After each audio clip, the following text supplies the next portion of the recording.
Welcome to Live Vedanta, a podcast about simple living and high thinking. Have you ever wondered what you can really rely on when times are tough?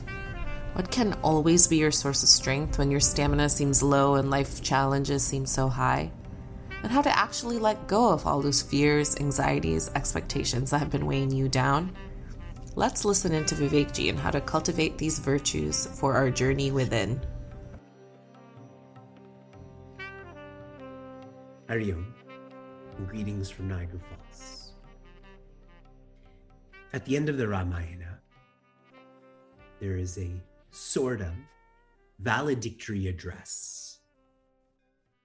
There's a dialogue with a message on how to remember Rama when Rama is not seen. One's not physically with him. Within this dialogue, one of the questions is, what is the greatest disease? What is the greatest disease? What do you think the answer is? And greatest, so you don't misinterpret this, is not in the positive, as in the most significant disease. What's your answer? Bhavaroga, forgetting joy, sadness, ignorance, complacency, fear. These are fine thoughts. The specific answer that is given, confusion about one's nature. Confusion about one's nature. In Sanskrit, that can be called moha. By induction, if the greatest disease is confusion about one's nature, share with me, what is the greatest medicine? What is the greatest medicine? Knowledge, japa, a guide, awareness, all fine thoughts. My observation, it is clarity. The opposite of confusion is clarity about one's nature. And you've all shared how to do that with a guide through japa and so on. I want you to now layer this onto our course, onto the mumukshutva, about how valuable our course, the mumukshutva, is, that we are nurturing clarity. Not clarity about driving, not clarity about how to relate to people, but clarity about our nature. And we are completing our journey fast. Headspace 73. I shared insights into this 2 weeks ago. Dhamma. Dhamma in English, calmness. Practical thoughts on this. You should know what your body is doing. Some of us have habits or nervousness where we tap our toes or bite our nails or click a pen, grind our teeth, etc. Dhamma, how to practice this, you should know all that your body is doing. If your hands are folded right now, you should know that your hands are folded. This helps one to be responsive. When you need to move your body, you'll be ready to move the body because you know what it's doing and now what it should be doing. Dhamma is a powerful practice when you are feeling deeply agitated. Keep the body still, and those agitations will affect you less. For those who are looking at the Seeker's Word Book, the icon or the image is a soother. When an infant is agitated, that soother helps a lot. But that soother is just a means, it is not the end. which leads us to headspace 74, shama. Shama is quietude, from body to mind. Why our minds get rattled? It is not the thoughts inherently, but what's triggering those thoughts, which is desires. If all of us go to sleep right now, but you didn't eat dinner, you're desiring food. So though you're trying to quieten your mind, thoughts of food keep coming up, correct? I should eat cereal.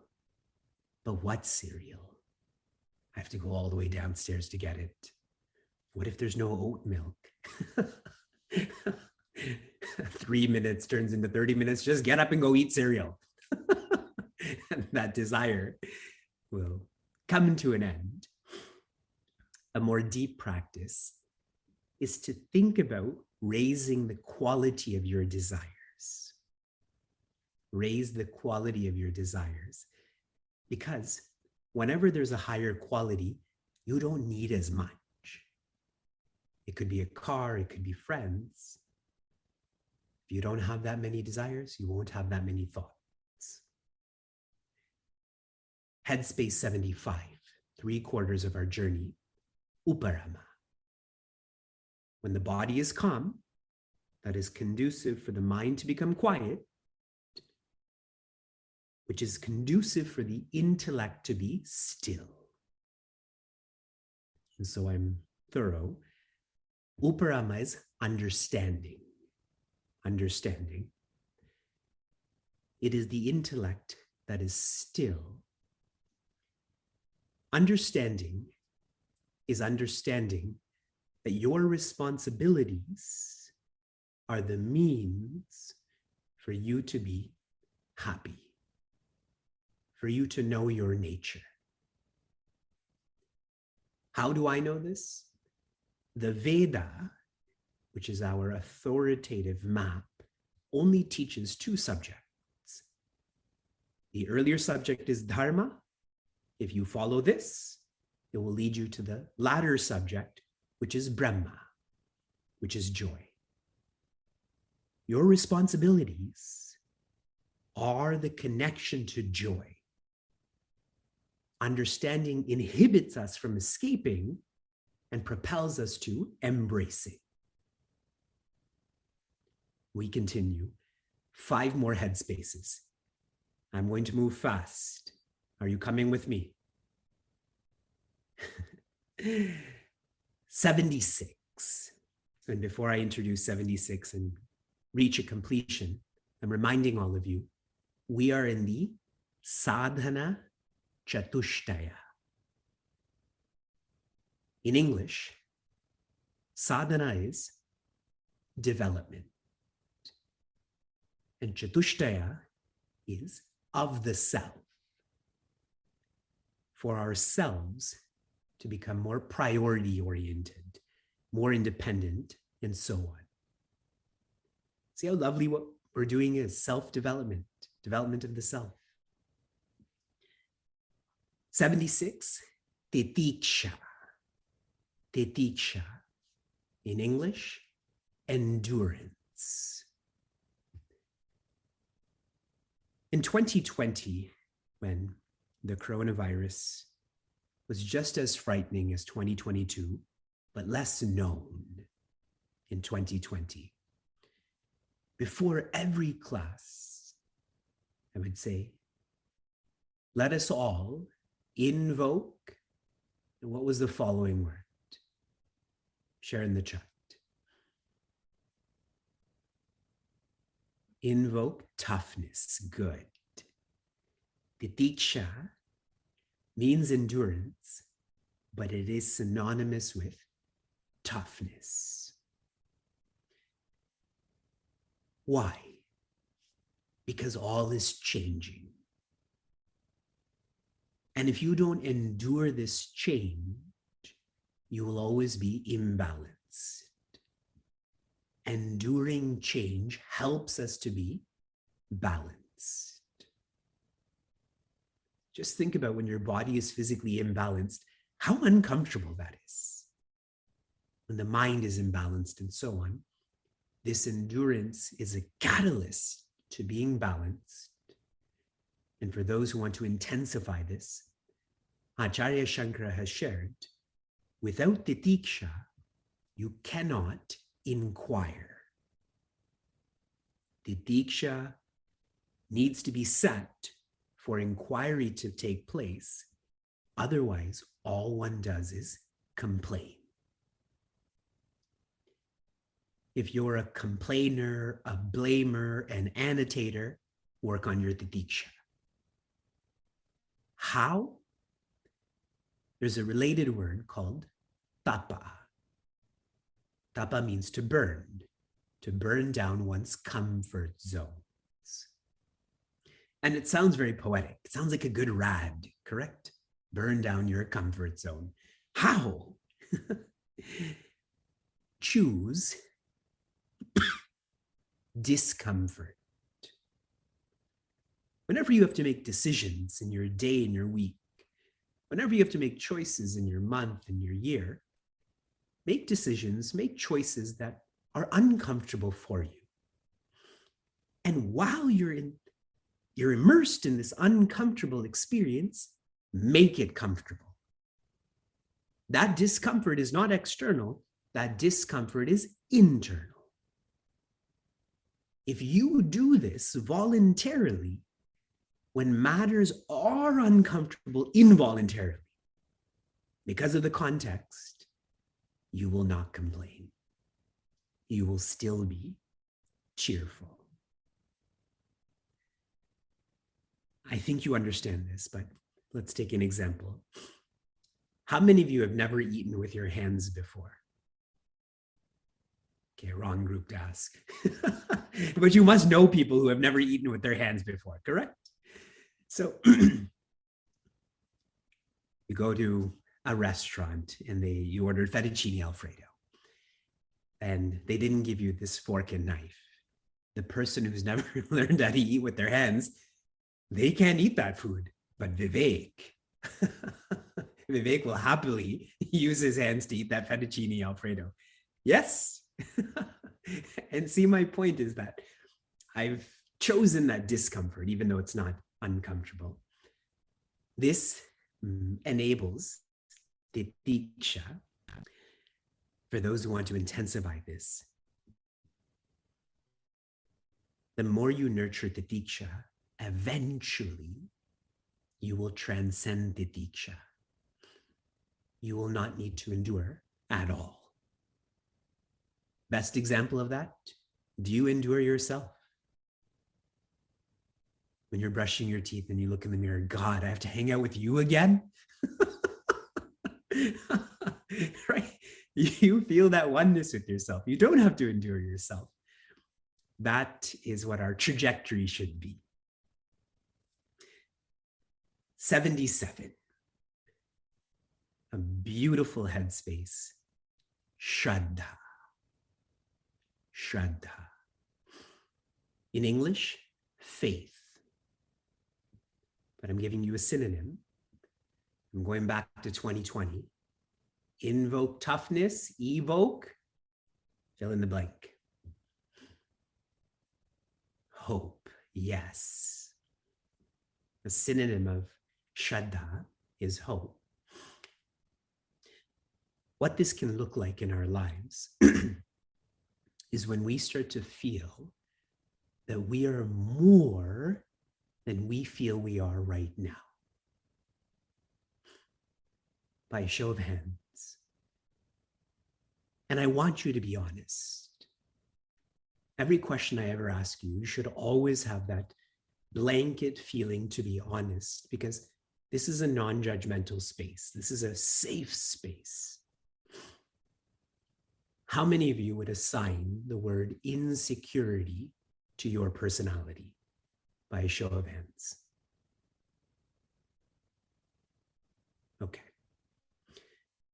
My observation on one who is insecure, it is sourced from they only feel they are so much. Perhaps their profession, perhaps their appearance, perhaps how much they can focus. Shraddha is whatever you feel you are, to feel that you are more. Now, I'm not just sharing this randomly. You should feel you're more. Why? Because I said it. You should feel you're more based on insight. In Sanskrit, jnana. That every effect has a cause. I'm an effect.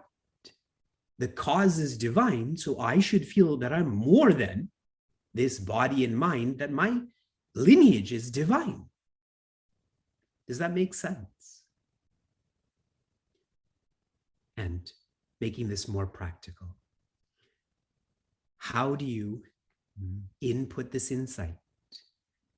By revolving around the one, a one, who has more faith in you than you have in you.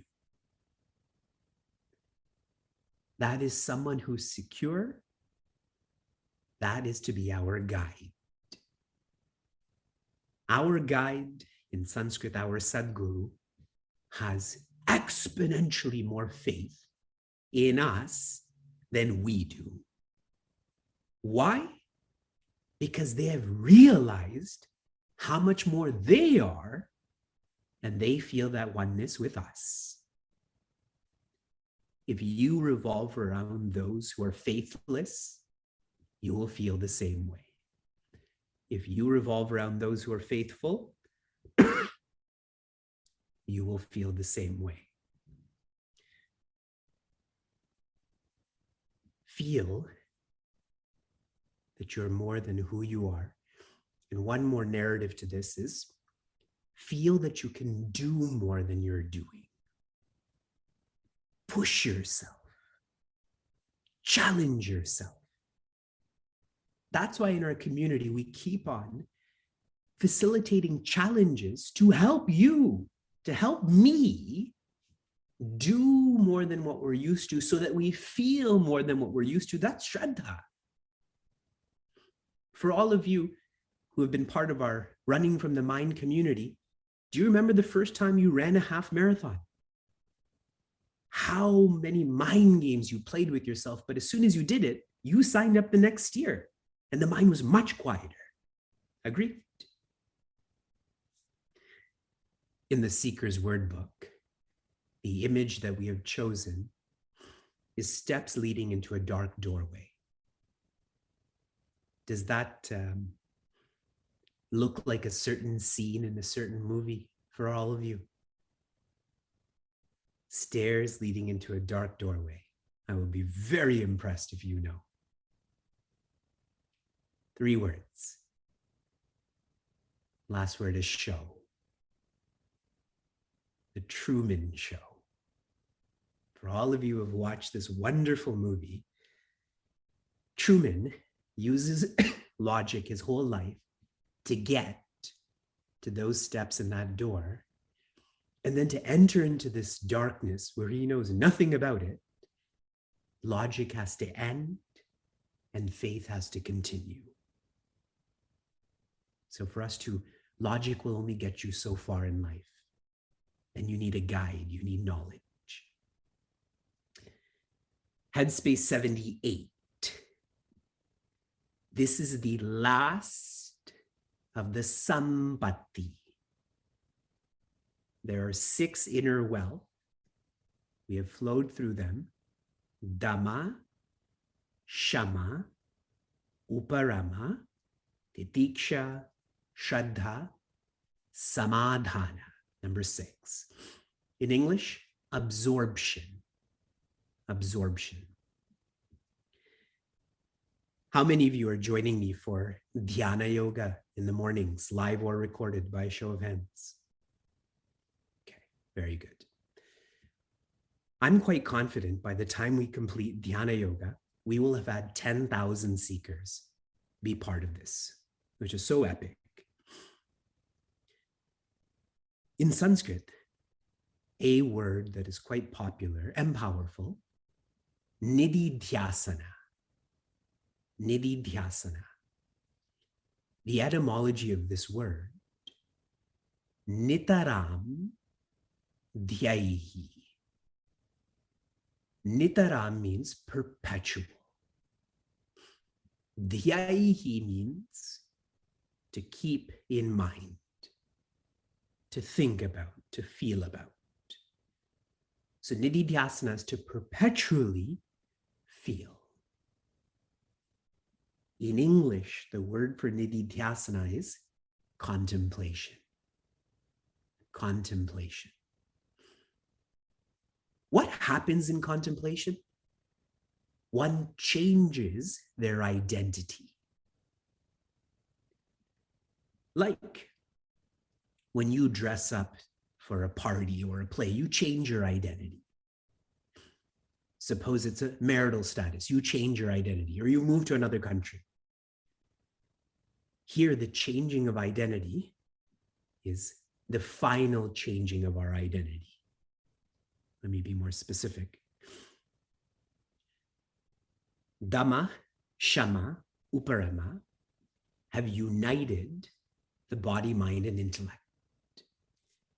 Imagine they've created this triangle, this fort in the shape of a triangle.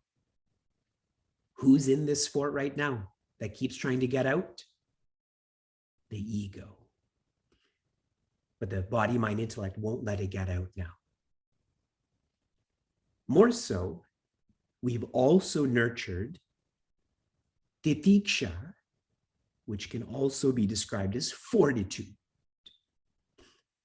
and shraddha, which is faith. And now samadhana is focus. With fortitude and faith and focus, the ego is being pushed, is being immersed into the spirit. That's why samadhana is absorption. At a light level, focus. At a heavier level, it is for that ego to be absorbed in the spirit. 79. Mumukshutvam. Mumukshutvam. This is the last of the sadhana chatushtaya. Number 1 was viveka. Number 2 was vairagya. Number 3, that's the zip file with 6 inside. Sampatti. We just completed the 6th. And number 4 is mumukshutvam. In English, yearning. Yearning. Have you yearned for anything this year? Think of that word, yearning. Have you yearned for anything this year? Can you remember the last thing or the last person that you yearned for? I can't. And that's why yearning is an intensity that is not worldly. It is yearning for freedom. This yearning is, I can't live without being free. The most authentic and deep energy and enthusiasm and empathy that you can extract from yourself is directed towards freedom. What is unique about this yearning is you can't yearn for two entities. If Vivek is yearning for freedom or moksha, and Vivek is also yearning for popularity, that means I'm not yearning for either. That just means that I like to have both. I may have a strong desire, but it is not yearning. Yearning involves ananya. I don't want anything else. It's deeper than that. I don't need anything else.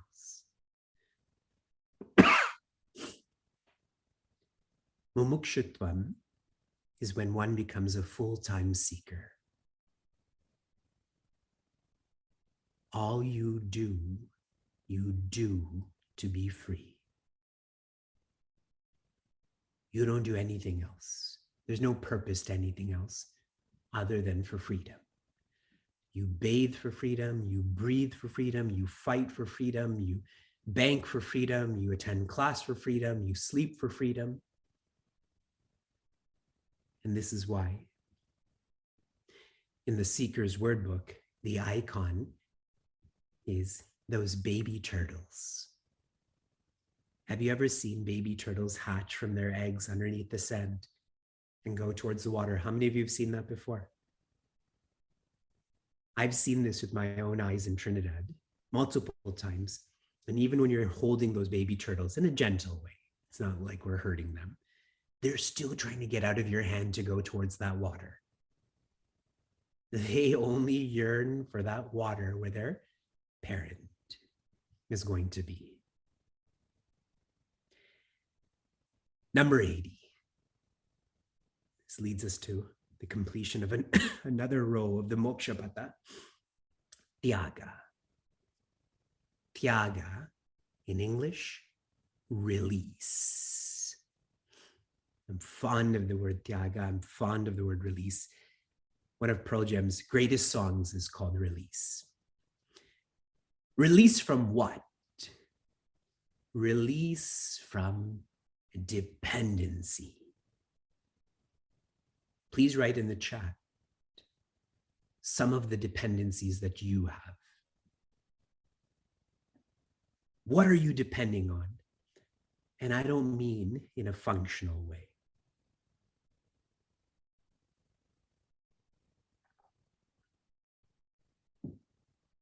Family.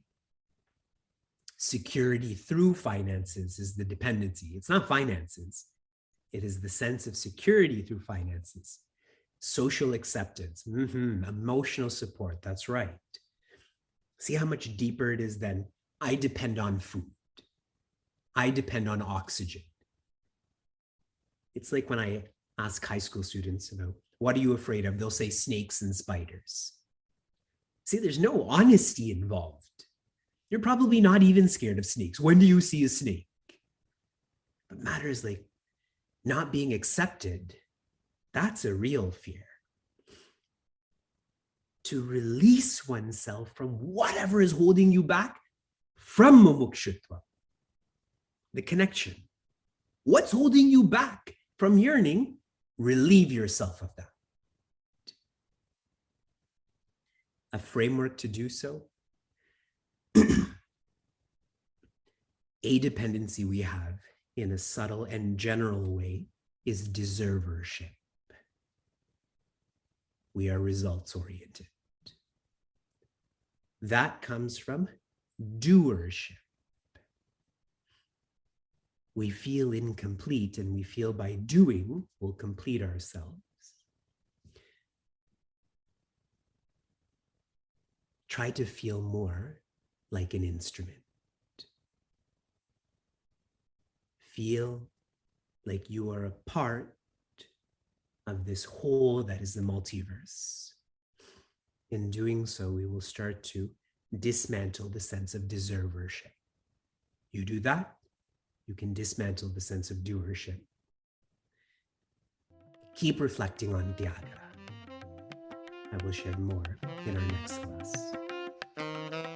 If you enjoyed what you heard or want to learn more, share this episode with a friend or find us online at facebook.com/cmniagara. For those on the journey of self-development, Chinmaya Mission Niagara provides a community forum for seekers to listen, reflect, and contemplate. This podcast is produced by the Young Adults of Chinmaya Mission, an international nonprofit working to transform individuals through the knowledge of Vedanta. Until next time, inspire, love, be.